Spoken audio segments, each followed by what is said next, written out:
Today I'm going to talk about the elements of drama. So, a play is a beautiful piece of art.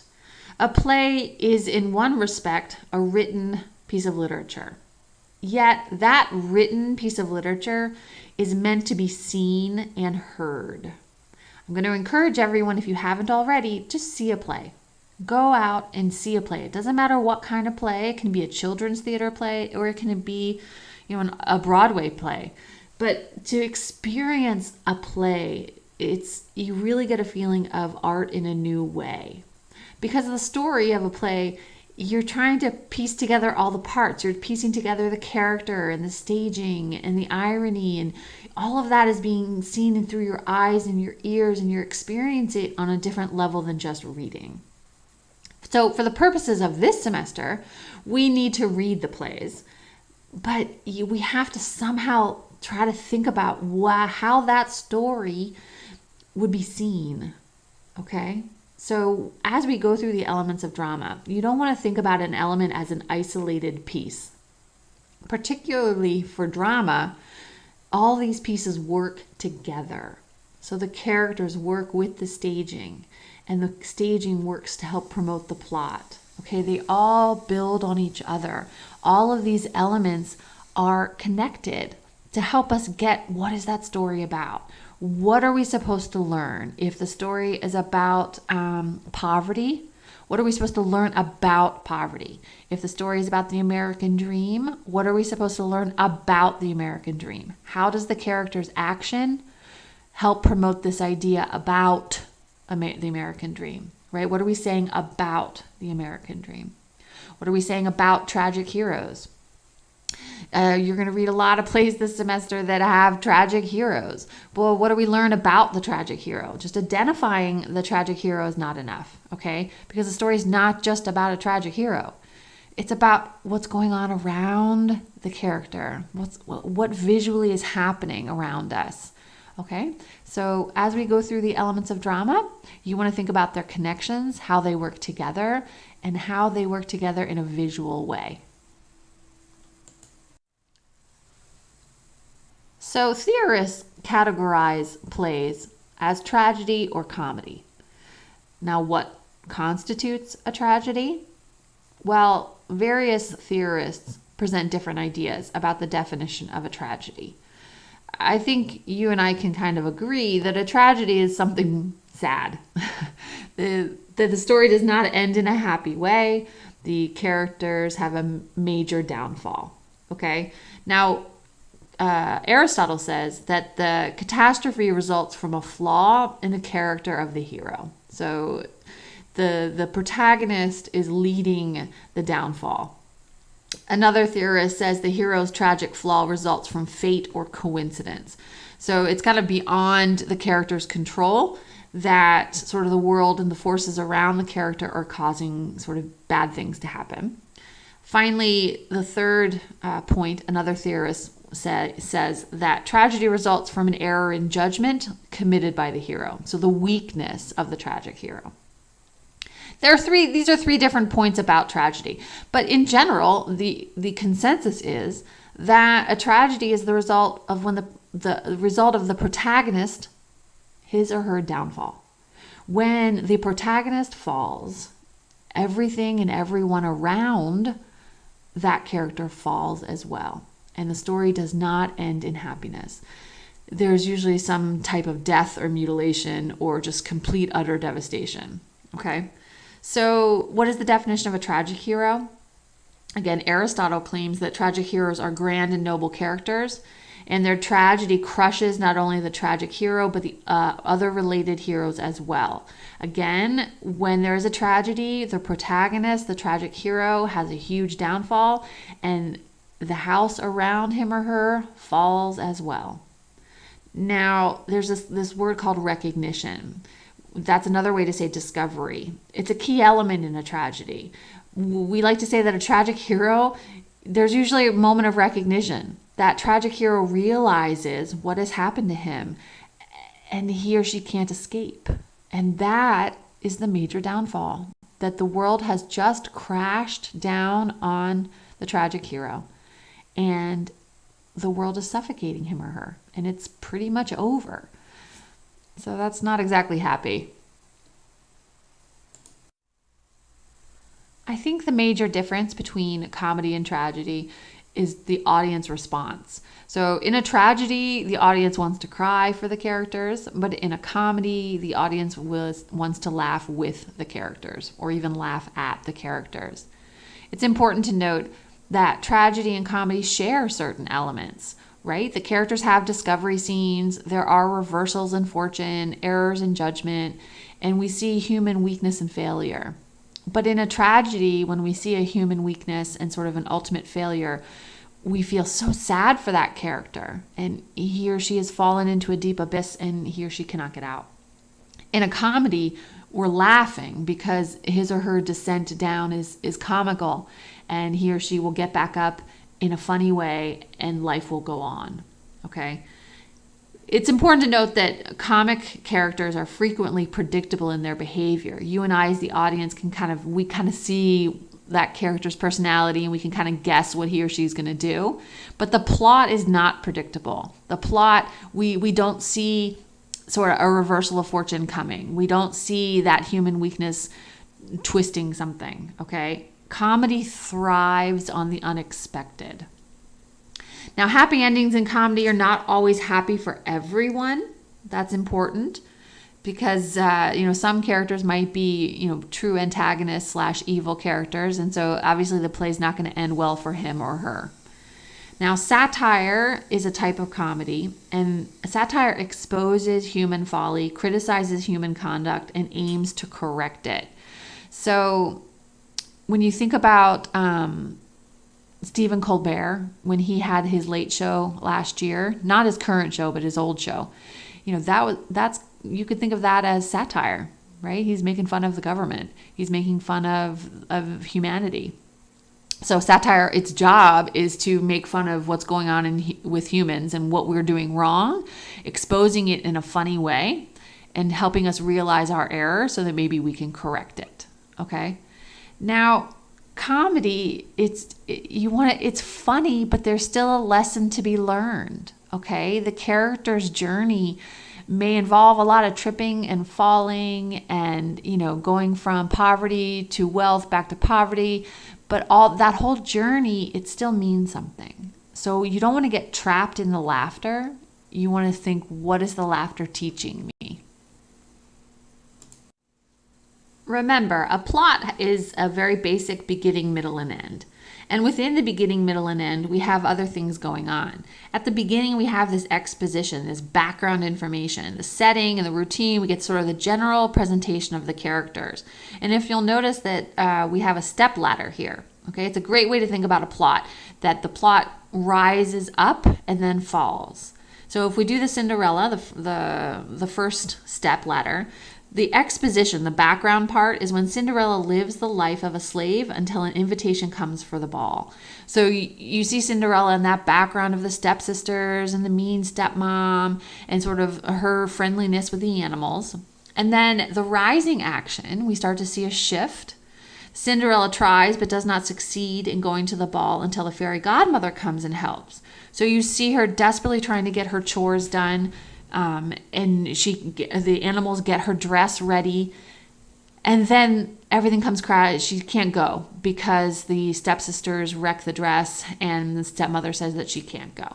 But then appears the fairy godmother, and now we have more rising action. Cinderella is at the ball and falls in love with the prince. She gets to the ball with the prince thanks to the fairy godmother. She goes in her carriage, and she has this beautiful dress, and she's dancing. Now the ultimate climax is when the prince tries on shoes on girls' feet, and ultimately he finds Cinderella's foot. So you see her run from the ball, you see her slipper fall, and you see the prince desperately trying to find her. And finally, the moment when he finally sees her come down the steps from being hidden in the house, and he puts it on her foot, and yay, it fits. Now, the end of the story is when she marries the prince and they live happily ever after. Okay, so the plot, it's just a beginning, middle, and end. And the beginning is just that background. The middle is just the rising action. The plot keeps shifting higher and higher. So there's more and more conflict. And the biggest conflict, what's the biggest moment that's going to make a turning point where the story is going to turn into happiness or turn into tragedy? That's the climax. Okay? Here's another graph on plot. You might like this one better, I'm not sure. Whichever graph you like. Again, we're still talking about a plot having a beginning, middle, and end. You have the background information, the rising action, the conflict or crisis. You have that ultimate, that climax, the top of the mountain, and then the falling action, and then the denouncement, sort of the ending. Okay, so you'll see all of these things, the description, the rising action, the conflict, and then the fall. That's all the time. And remember, a plot, the major point about plot is that with each, as the story moves from the beginning through the middle, there are more and more complications. The characters have to struggle. And your job as the reader/viewer is to figure out the moments of struggle. Where are those moments that the character is forced to make decisions and the plot changes to another decision? Okay? Complicated characters are crucial to any piece of literature, but particularly drama. Okay? Characters are companions of the plot. You don't have a story without a character, and you don't have a story without a plot. But in drama, the characters and the plot work together to move the story. Okay? So you have to pay attention to what the character is doing. What is the character saying? How is the character standing? Right? What is the character doing in the scene to help us understand the meaning? Okay. Now remember, we've already gone over this, but the protagonist and the antagonist. The protagonist is the main character. The antagonist is the character or force against which the protagonist struggles. Remember, the protagonist has to struggle. He or she has to have conflict, and that's sort of the fun part of the story. We are trying to watch this struggle and figure out what the character is trying to do within that struggle. Again, a tragic hero is kind of that noble character who exhibits heroism, but unfortunately, tragedy, usually tragedy of his or her own doing, crushes the character as well as everyone in the house. Okay, so a tragic hero causes the downfall of everybody. Again, character is crucial. We need to pay attention to who the characters are, what they're doing, what they're saying, what they are not saying, because the character pushes the story and helps us understand a bigger point about life. Dialogue refers to the speech in the play, the speech between characters. Always remember that dialogue helps reveal character and conflict. Conflict is crucial in drama, and the dialogue helps promote that conflict. Now, a monologue is a speech of one character. When a character sort of goes off and just speaks in a long tirade, that's a monologue. A soliloquy is a little bit different. A soliloquy is a speech given by a character as if he or she is alone. So there may be other characters on stage, but the character's standing there talking and as though no one else is around. Okay, and a soliloquy helps us understand what is inside that character's head, his emotions, his or her feelings. Okay, an aside is a comment made by a character directly to the audience while in the presence of other characters, but the other characters cannot hear. All right, there are certain shows on television that do asides a lot, where you'll see a character speak directly to the camera, and there are other characters in the background, but the other characters, quote unquote, cannot hear that character speak. Okay, an aside, you want to think of it as like you're whispering to someone who's not there, and you're acting like no one else can hear you. Now, dialogue, we are always looking for subtext when reading and listening to dialogue. Now, what is subtext? Subtext is what is not said, okay? Sort of that in between the lines. For example, let's pretend there's a character who has a glass in his or her hand, and he or she squeezes it so tightly it's starting to break, it's starting to shatter, and the character's saying, "I'm not angry, what are you talking about?" Well, what's the subtext there? The character's breaking glass. I'm pretty sure he or she is angry, right? Another way to think of a subtext is, let's say you have two characters speaking. Let's say it's two women. And you have one woman telling the other character, "Well, did you hear what Jimmy said to me? He said that you are blank, blank, blank. You are an awful person, that your mother, you're not a good mother. You are a lazy person." And she's saying, "But that's what Jimmy said. I heard Jimmy say that about you. And I would never say that about you. That's what Jimmy said about you." Well, this character is speaking about what another character has said. Why? Is that character trying to be vicious? Is that character trying to make the other person feel bad? Is that person trying to cause a fight between two other characters? Is it a power play, right? Why is the character trying to spread information about this Jimmy, about what Jimmy said, right? What's the subtext?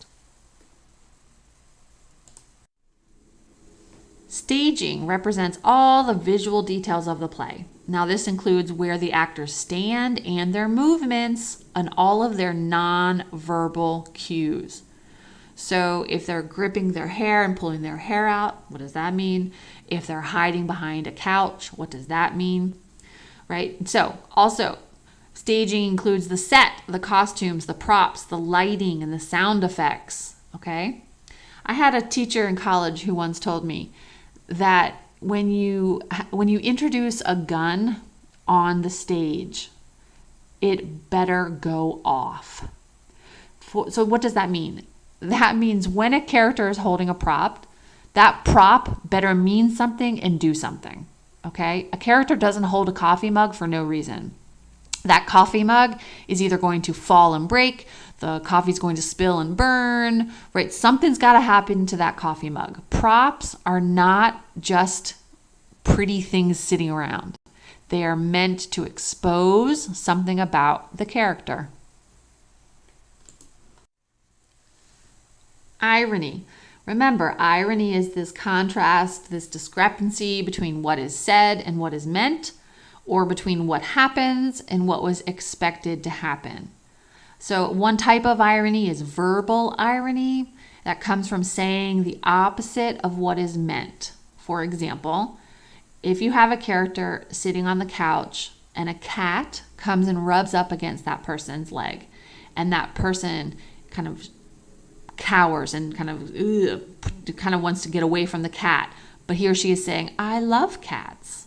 Well, we know that that's ironic because that person's body language is saying something completely different than what the words are.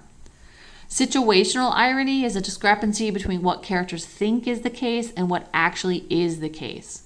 For example, let's say you have a character who is celebrating winning the lottery, okay? And that person is so excited and jumping up and down and trying to buy things for other people and just so happy, but really, the lottery ticket was torn up.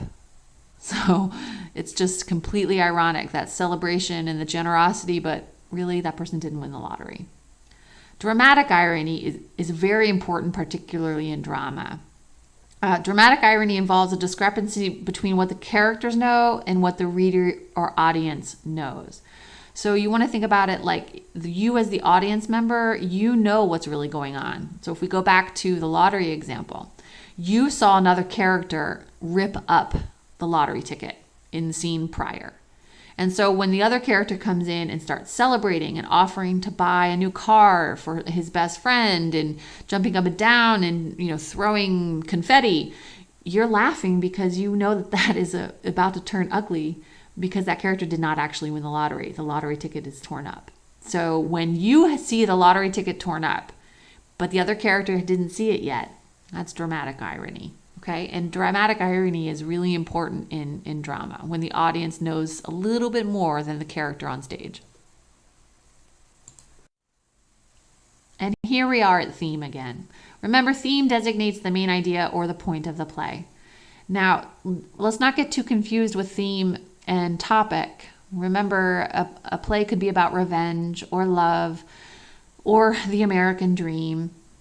But what are we saying about that? What is the main idea about that topic? Remember, in a play, the meaning is almost always implicit, bound up with and derivable from the play's whole structure, character interactions, dialogue, and staging. So a play, it uses all the elements of drama. The characters, the staging, the dialogue, it all works together to make a comment on the main idea. All right? So what are we supposed to learn? Remember, literature. Why do we read literature? Because literature exposes a human truth. We're trying to learn the meaning of life. What is this world all about? Who are we as human beings? And how does that piece of literature help us better understand ourselves and the world around us? We read to connect. We read to just help us understand this crazy thing called life. So we find the theme, and then we think about, what is the story saying about it? What is the lesson to be learned? Okay? I hope you enjoy drama.